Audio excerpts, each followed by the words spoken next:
Thank you so much for joining us today, this afternoon. Everyone, I'm Hope Harmon.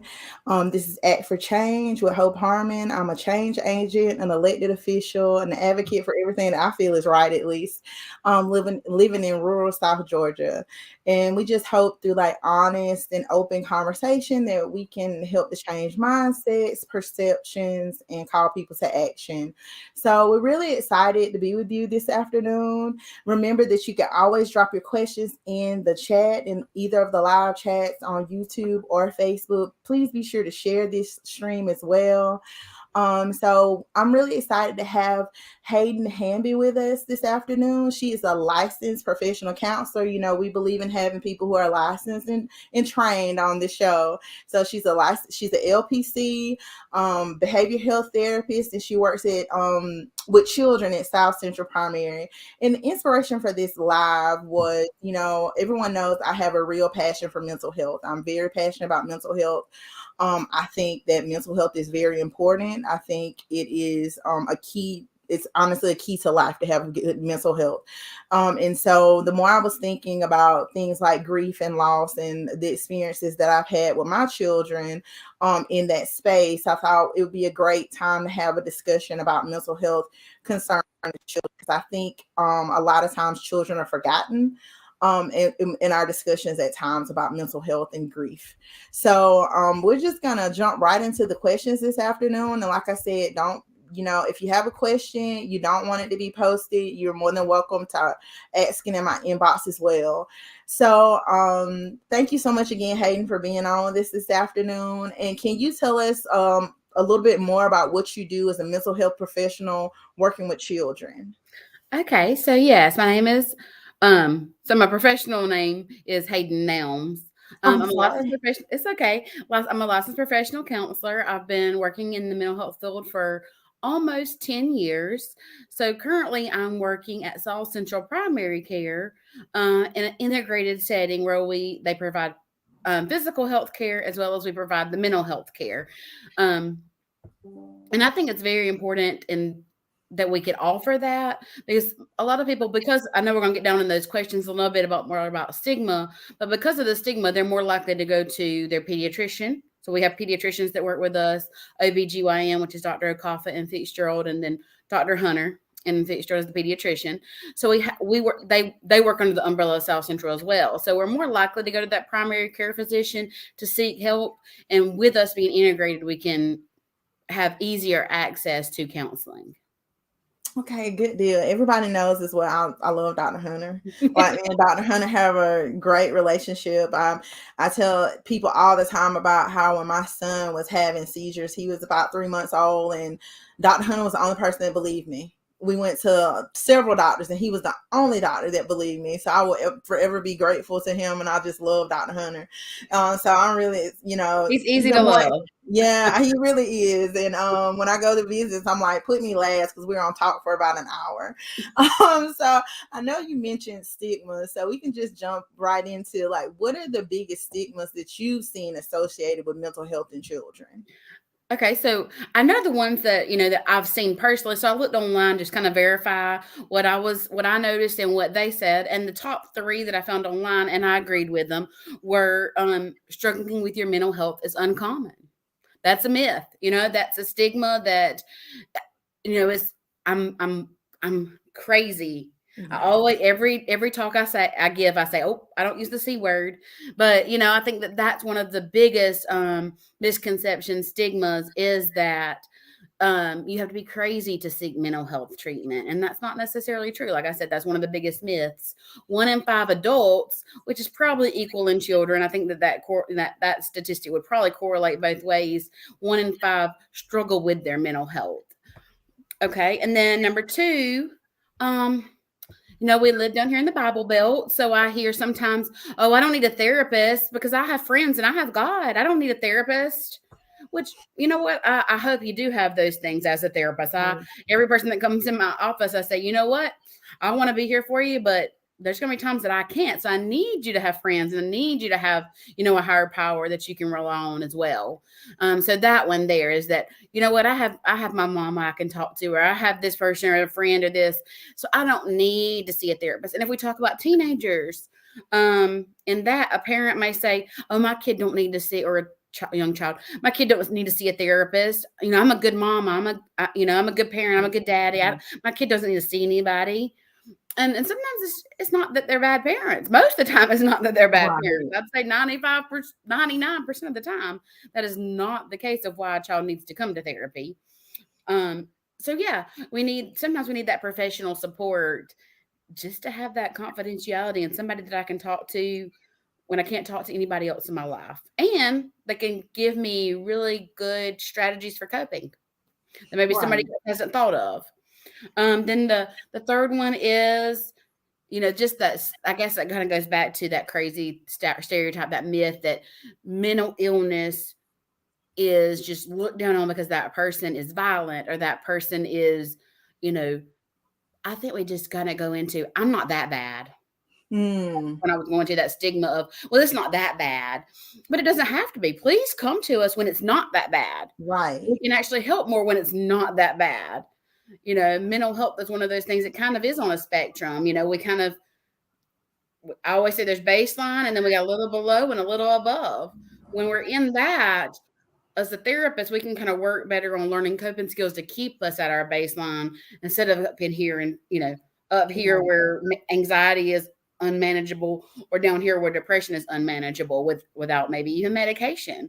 Sometimes seeking therapy first, we can get you back to that baseline, and you don't have to go the other route. But sometimes I say, we need to see the doctor. So I think that that's the biggest stigmas. Those three, when I started thinking about that question, is those three were the ones that came to my mind. Yeah, and I always tell people, like, I'm all for you having Jesus, but we have therapists too. Yeah. So pray and go see your therapist too. That's right. Please do. Pray before you come in. I'm a big proponent of that, and I totally agree with a lot of things that you said. I think I'm like I say, I'm just a big proponent of therapy, especially for teenagers as well, because we just never know what they're going through, and sometimes they just need that person that they feel like is a safe space for them to talk to. I know one of my children has been in therapy, and that's one of the biggest things, just having that safe space of a person they can talk to. Right. And it's not like we don't talk, but hey, that's that extra person they can talk to, that can kind of it's a safe space. and I just, yeah. So what do you think that we can do, like, as a community, to help, like, break those stigmas and help make mental, having these discussions about mental health and people seeking mental health like a normal thing? Yes. So one of the biggest things that I kind of see, and maybe it's because I'm more self-aware, or just more aware of things that people say that kind of perpetuate the stigma, that kind of get under my skin a little bit. So making jokes about, oh, I'm so bipolar, or you're bipolar, or, that's my OCD. So therefore, if we minimize us joking about having those disorders, makes other people minimize their actual conditions. So I feel like that's one of the biggest things as a community, is encouraging other people not to use the C word. Yes. Not to use the R word. Oh, yes. Oh, that one gets under my skin. Right. Woo. Me too. Some things are silly. Things are, stupid. Things are funny. We have plenty of words we can use without using those derogatory words to make people feel less than. So if I'm talking, I have one of my things, I've been a therapist, like I said, for almost 10 years. Someone said, oh, you must see a lot of crazy people. I try to hide my face, but my face she tells the story most of the time. My face does too. I think you just probably saw my face. I was like, but I filmed this response one time, like doing I don't know if it was another blog post or something like that. And it was another therapist. And she said, no, I don't see crazy people. I see, normal people that are having everyday struggles that just need a little extra help. I see the nurse that can save your life. I see the teacher that's teaching your children. I see you could go down the whole list of careers, and that's the people that we see in our office. They're not crazy. No. Yeah. So as a community, let's go back to that, make sure I answer that question well, is that as a community, what we can do is make sure that we're not making jokes. And I don't think that most people are not having an ill intent to make those jokes. They're just simply making a funny joke. Um, and they and you know what? Most people laugh when they make the joke. I'll be honest. I probably laughed at myself and then walked away and been like, rolled my eyes, right? And then have to go back after I've calmed myself, like, well, how do I say that without coming off as, above them or something like that, and say, it's not really funny when we make jokes like that. It's really insensitive if someone close to us is struggling to play that down. So I think that that's really important. It's just to not have those jokes, and then have, somebody, if I ask somebody how they're doing and they go into the spiel of how they're not okay, I think it's okay to listen to them in the community. Sometimes it's happened to me before in the grocery store, right? Somebody just needed an outlet and they don't know that I'm a therapist. I think that maybe I just had a smile on my face and they thought that person will listen to them for a minute and say, you know what, we could be, I'm praying for you. That's where we, if in my professional setting, I may say that too, but I can offer more additional things. But, if you're not a mental health professional, I think just being that person of support to say, I care about you. I think that we have to be very aware that suicide is real.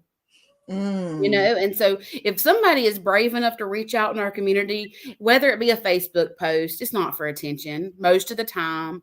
I can't remember the statistic right now, but most people that ever mention that word or say anything about hurting themselves, they do intend to act on it. And I think society believes that if we talk about it, that means we're not going to do it. And that's just simply not true. So to listen to people as a community and hear them out. And if we can't help them, if you can't help them, find where they can go for help. So I think as a community, that's what we would do. Wow. See, and we've seen in the media just this week about suicide and, people saying, oh, well, they look so happy. That has nothing to do with it. I mean, you can really be having some huge internal things going on and nobody ever know. I think the word I'm getting tired of here lately is narcissist. Everybody's a narcissist. Everybody is, right? And I'm just like, how? When did you get to that conclusion? Everybody was, like I said, everybody was bipolar. Everybody was OCD for a while. Now everybody's a narcissist. And I'm like, did somebody have you been to a licensed therapist that actually diagnosed you with that, or you just saying that? I'm just like, it's not appropriate to say if you don't have these conditions, it's not a joke, it's not funny. I think, and if there's someone in your life that you're like, that person's a narcissist, I think we encourage that person to go to treatment, or if they're affecting you in a way that's why you want to call them that, maybe you seek treatment and just talk to us, and we can help you communicate better with the person that is making you feel that way, or we can help you set boundaries with the person that's making you feel that way. Ooh. We don't just throw around the diagnosis words. Right. I like talking about boundaries. But so just switching gears a little bit, I just wanted to talk about grief because we know this is a holiday season and it's really difficult time for a lot of people. So how can we better help children with grief? Because I think sometimes that when we're having conversations about grief and loss, that we always say, well, children are resilient, they'll get over it. And I just think that children have feelings too, and they have emotions as well. So what are some things you can kind of tell us to help us better help our children with their grief? So I really get this opportunity every year in the summertime to volunteer at what's called Camp Good Grief here in Ocilla, and we have kids from Fitzgerald come as well in surrounding counties, but it's through Hospice Care Options. And so I volunteer at that every summer, and the kids that come in there have had some significant loss. And there's a lot of activities that we do through that. So if you have a child that has experienced loss, I would highly recommend, finding that information. It will be for next summer, but still, it's very helpful. What I was when I saw that question on your list, I was thinking about the stages of grief. So the stages of grief are the same for children as they are for adults. But like you said, a lot of times and kids pretend really well. They're resilient, yes, but they also pretend very well because, well, you bought me my new favorite toy. And well, that's good enough for right now to make me happy. So I'm going to go play with that. And I'm not going to show you that I'm sad, about this loss. So, but the stages of grief are denial. So that's that. I'm trying to read what I wrote down. So it's really hard for you to imagine that the person is really gone. So that's denial. That's how I'm trying to kind of say it in kids' words. You find it hard to believe that it's true. Denial. Even as adults, we experience that, but kids do too. Anger. We don't talk about that very much, but anger is a part of grief. You start to feel angry because the person is not in your life anymore. You may feel angry towards them or others or even God. And nobody likes to talk about that. That's taboo, but it's real. Okay. Then the next step in the stages of grief is bargaining. So that's where you would try to figure out if there's anything that you can do or change that you could make to get this person to come back. And we've all said, oh, I'll be a better person if you just make them come back. I'll do X, Y, Z if this just doesn't have to happen. And this could be, and I'm going to keep going. I get caught up and want to say what I need to say at the end before. The next stage is depression. So you feel really sad because you understand that this person is gone and they're not going to come back. So we've went through denial, we've went through anger, we've went through bargaining, we went through depression, and then the final stage is acceptance. So you understand that the person is gone. You try to continue on to just get things done and back to normal. It's the best that you can. But what I would like to say about these stages is they are not linear. They're kind of more of a cycle. And we go, we may be in denial, anger, bargaining, depression, acceptance. Back to denial, back to anger, back to bargaining, and this can go on for years and years and years. Some people never truly reach acceptance and stay there. Most people don't, I would say. In my 10 years of experience working with people, especially through grief, it could be 10 years later and they come in and say, I'm just mad. Why did they have to go? And I think that that's really important to know, that it is not linear. And it's okay, but we have to continue to work through them to get back to that acceptance.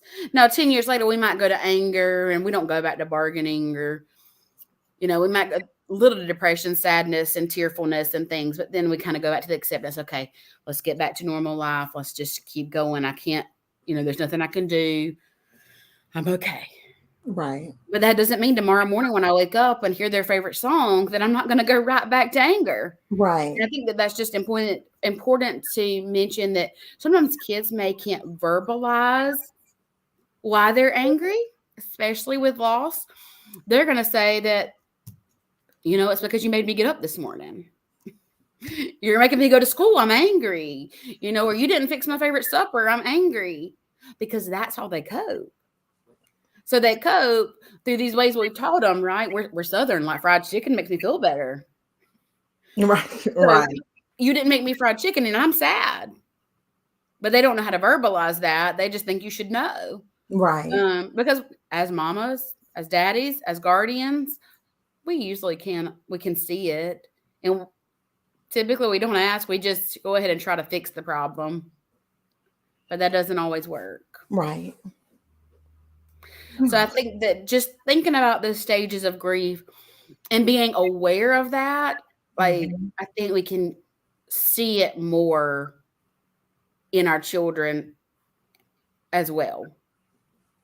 And I would say I think the next, maybe, I don't know if this is the same question, but when to seek professional help.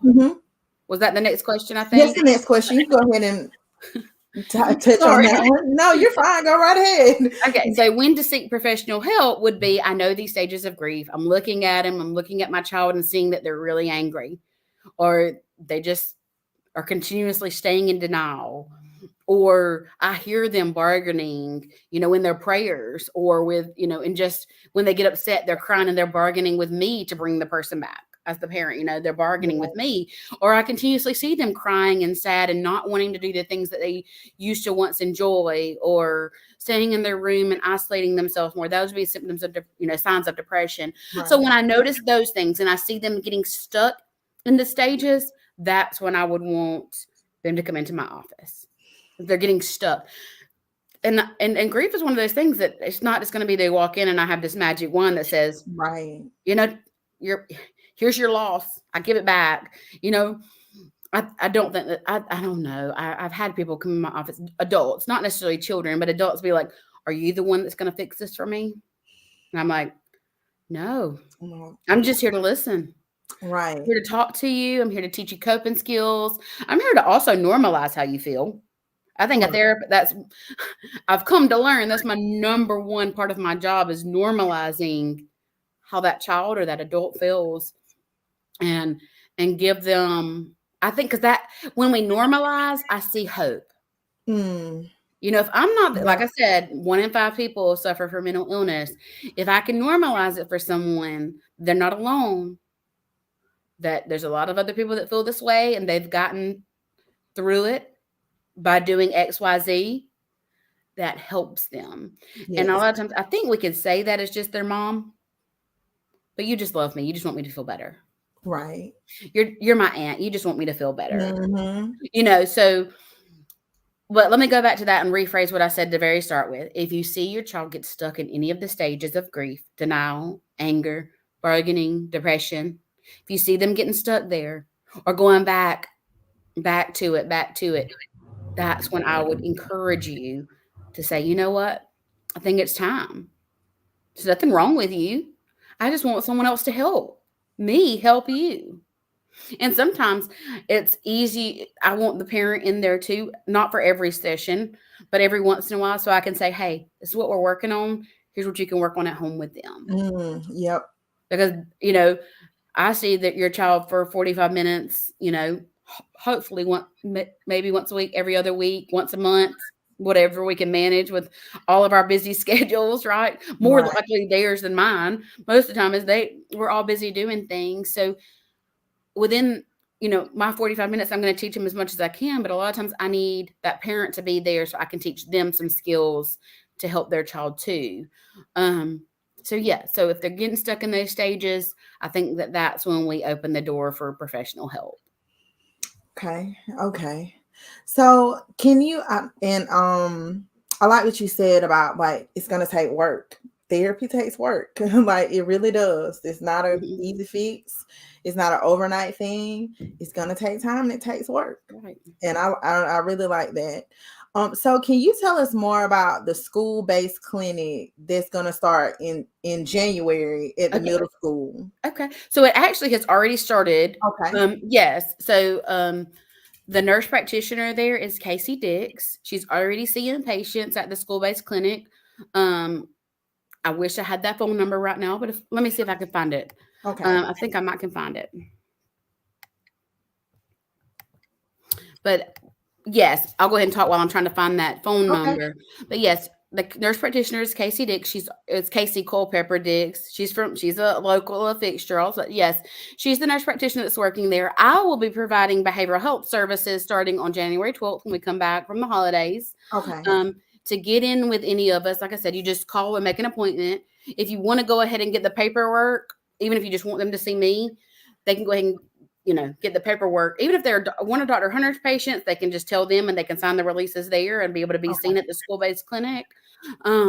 If they're not one of our patients, though, already, they can see me without seeing our other provider as well. So I think that's good to know. I've had a lot of people ask me that question in the past. You don't have to see our doctors to see me. I don't need referrals. The school counselor can recommend. Your doctor can refer you if you'd like to do it that way, or you can just call the number and get an appointment. And they will be able to see you during school hours, so they're not missing instructional time, and they're right there. It's at the middle school, which is a great thing. So parents, if you have a child that goes to Ben Hill County Middle School and you're seeing any of these signs in them of grief, or if you just think they need counseling in general, make sure you make them an appointment. This is during school hours. It's right at the school. They go there every day. So please take advantage of this. I'm not 100% certain, but I think that Ben Hill County Schools is doing some transportation for the other school systems so they Okay. can get the other students to the school-based clinic as well. And Okay. so we've already started the school-based clinic at the Irwin County Schools, and it's at the elementary school. We don't have as many schools 10 Right, miles away, right. so we don't have as many schools. So that nurse practitioner is Kayla Phillips, and she is able to see kids, and this is for students and staff. I should rephrase that Oh, too. wow, that's So it's for students awesome. and staff. And so she's able to see kids at elementary school and the middle high school and I do counseling at Irwin County Schools at the elementary and middle high school as well too. So I know from my experience, seeing the kids in their environment, they're much more open and they just work with me a little bit better. And it just seems more informal. So I think that Mhm. helps the student be more comfortable that I'm not a doctor, that I'm not going to give them a shot, or I'm not going to do something that's going to hurt them. And they only miss 30, 45 minutes of class versus having to check them out, bring them to the appointment, do the 45-minute appointment, 10, 15 minutes at least, 20 minutes to get back to school. So you're looking at 45 minutes versus 30, 45 minutes versus 2 hours Okay. or Wow. more. That's You know, very and convenient, parents. So like all Irwin of County, us, Benhill County, make sure you're right? taking And advantage of and this. the parent, if like basically what she does is call the parent when she wants to see them. You stay on the phone. Sometimes you stay on the phone, or if the parent's like, I got to get back to work, and you just say, okay, well, see them. And she says, okay, well, I'm going to see them. Where you want me to call the medicine into? And then later on, if there was some kind of positive strep test, Right. or if she needs you to come get them, she's going to call you back and say, hey, they have strep, come get them. you know, I but didn't even but think still, about their that medicine is piece of still it. waiting at the pharmacy for you. As you pick them up, you go by the Right. pharmacy, you go home. So still is a quicker process than other Yeah. things. Um, and so it's just very helpful, especially for working parents that need to get back to work, or Hmm. or if it's my kid has seen the school base. He's at Irwin County Schools. He's seen the school base clinic and want something that he needed to come home for, but he was able to see her and go back to class. So that was nice too. Yeah. So I could drop him off. I actually, work with her. So I text her like, hey, get my kid and see him quick, get him back to class. Right. So that's a benefit too. But let me go ahead and give you those. I'm gonna say that phone number out for the Fitzgerald School Based Clinic, which is Okay. 229-468-9166. And I believe if they call that number, they can make an Mhm. appointment at any one of our offices. I think that's a generic scheduling number, but Okay. that's a number that they can call to find out to schedule, or to get the information to schedule. Okay. Good The deal. packet, the information packet or whatever. Okay. Yeah, I think it's just really cool that we can offer that Yeah. service. And I'm really excited about it. I've been in the Irwin County Schools for a while providing counseling. And I know how beneficial it has been for them. So I'm very excited to be able to provide that at Ben Hill County. Well, parents, make sure you wrote that number down. Make sure you're taking advantage of this service, Ben Hill County and Irwin. So we got to make sure we're taking advantage of these services so we can definitely keep them in our schools, because this is really important. So as we get ready to kind of end, I just wanted if you could just say a couple words of encouragement or advice to our viewers about starting their mental health journey. Okay. So I think that comes down to, being comfortable.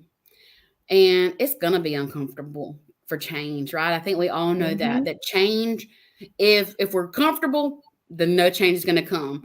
That I just know that change is uncomfortable. And if I'm not uncomfortable, I'm not changing. Seeking therapy, or even physical health. Maybe we have to start there. You just know that you're not taking care of your physical health. That kind of goes back in that we got to take care of that whole person. And that's why I like the integrated approach. Take care of something that you can. Do something that you can to take care of yourself. Know that you're not alone. Mm-hmm. I was just talking to a friend the other day that I love Christmas. You see my one Christmas tree behind me, but I have 7 others in my house. I love Oh my God. You sound like my mama. I love them. Everybody picks on me. But, I put all my trees up, but it was almost just like a task, a chore. And it's never been like that before. And I don't know what was different this year. I only did it because my kids kept pushing me, and because they enjoy all my trees too. And I was like, like biting my lip and grunting under my breath the whole time I was putting all of them up. But I was like, I got to do it. I got to do it. But Yeah. I mean, I'm happy I did. I love walking in and seeing them in all my rooms. But I think that it's hard. The last few years have been, I feel like I hold my breath a lot more, and I'm tired because I hold my breath so much because we're scared. The fear is real. Life seems to be just passing by, and it's hard. So I want you to feel encouraged that you're not alone in your struggles. Most of us feel that way, but it doesn't mean that we shouldn't be seeking treatment or help or just to talk to somebody. You know what? In this primary care, when I used to work before at the community service board service site, my sessions may go a little bit long. Like, I may see the person a lot more, but I've noticed in this short, brief treatment that I can do in the primary care office, I may see somebody twice and then they're like, I'm better. I just needed to get that off my chest. And they may come back to me in 6 months and say, hey, can I come talk to you again? I'm like, yeah, come on, let's make an appointment, when they see me in the hallway or something. But I've just noticed that it doesn't have to be something where you feel like it's this task that you have to do for the rest of your life. That's not what counseling is. Sometimes it's one session. Sometimes it's 2 sessions. Sometimes it's 10. Sometimes it's 30, 40, 50. It doesn't matter how much you have to come. But the goal is to get there that one time. Be uncomfortable that one time. Because I guarantee you after the first, I tell people all the time, I'm that therapist that's just sitting back relaxed like, what are we going to talk about today? It don't have to be stuffy. Right. It doesn't have to be something, I'm not analyzing you. Yeah, by insurance reasons, I got to put some kind of diagnosis. Right. But ultimately, that's not my goal while I'm in there with you, is to form a diagnosis, is to help you through whatever what your challenge is that day. So don't think of it as this scary undertaking. Just think of it as, you know what? I could really use some support right now. Right. Right. And that's all we're here for. So I guess, the hope, I want you to find hope in the fact that it doesn't have to be anything major. Don't grandize it in your mind that therapy is this, I'm going to dig down into why that you feel abandoned because your mama left you in the crib. No, we're not doing all that. We just want to talk about what is going on in the here and now. And how can we make today better? Because it can be. Yes, it definitely can be. Well, thank you so much again for coming on this afternoon. This has been some really great information. I just want to encourage parents again, Ben Hill County, Irwin County, make sure you're taking advantage of the school-based clinic. Make sure that if you feel like your child needs counseling, that you make them an appointment. It is very important. Your mental health is just as important as your physical health. So we're going to be having some more discussions.